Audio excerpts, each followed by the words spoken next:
ወይ ጌታ የተጨነቀን እኮ ምንድነው የሚሻለው? ፈጣሪ ሆይ ትዕግስቱን ስጠኝ። እስካሁን አልነቃችም ብለህ አንተ ደግሞ ሰው እዚህ ጋር መቼ መሻል እያልን ስንጠብቅ መጣ ደግሞ አልነቃችም። ሄሚ እስካሁን ይኸው እኛ እኮ ሄሚ እኮ ጭንቅላቷን መቷታል። ድንጋ ብለን ነበረ እኮ ውዶቼ እኮ አይታችሁታል። እኛን ኧረ በስመ አብ ግን እንጃ ከአጠገብ ላይ ያሉ ሰው እኛ ግን ሩቅ ላይ ስልክ ላይ የምናየው ሰዎች ምርመራችን እየመረመረን እኮ ነው። እኛ እጃችን ላይ መራጅ ነው ያለው መሰለኝ። እንጃ ምን ሊሆን አሁን ግን እያረሩ መሳቅ አሉ። እየተቃጠለን መሳቅ እኮ ነው ይሄ። እና ብቻ አላቅም። ሄሚዬ ፈጣሪ ማሪሽ፣ ባለሽበት ቦታ እግዚአብሔር ይጠብቅሽ የኔ እናት የኔ ውድ። ብዙም እኮ መጨነቅ አይጠበቅብሽም የኔ እናት፣ የምር ነው የምልሽ። እና ከዚህ የበለጠ ፈተናዎችም ሊኖር ይችላል። ብቻ ፈጣሪ ያለ ነው እንጂ የሚሆነው እንደዛ ስለተጨነቅሽ የሚሆን ነገር የለም።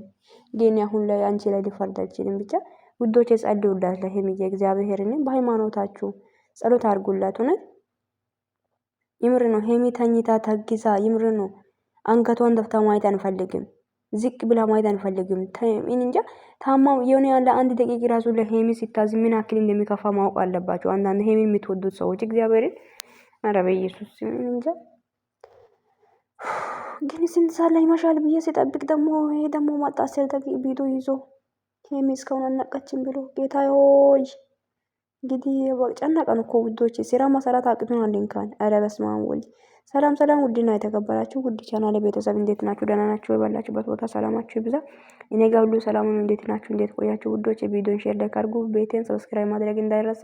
ሀሳብ አስተያየታችሁ ኮሜንት ላይ አስቀምጡልኝ። እና ቤኪ መጥተዋል እና ታምሌን ላይ የተጻፈው እንዳየ ነው። ሪዞ ምን ይላል? ልጁ የብሩክ ነው አሉ።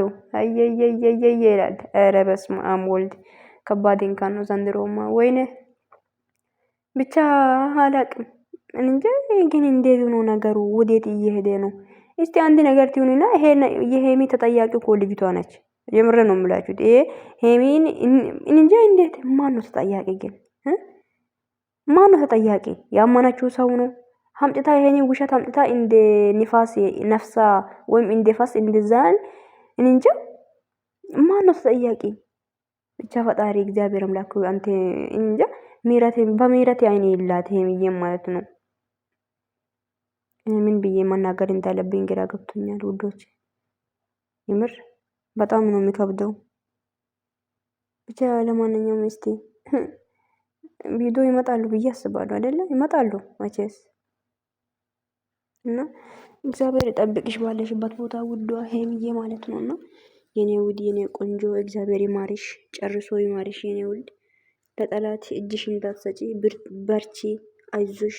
እሺ አለን። እሺ እኛም አጠገብሽ ላይ እንጸልይልሻለን፣ እንወድሻለን። ባይ ውዶች እና ወዳችኋለሁ ሁላችሁ።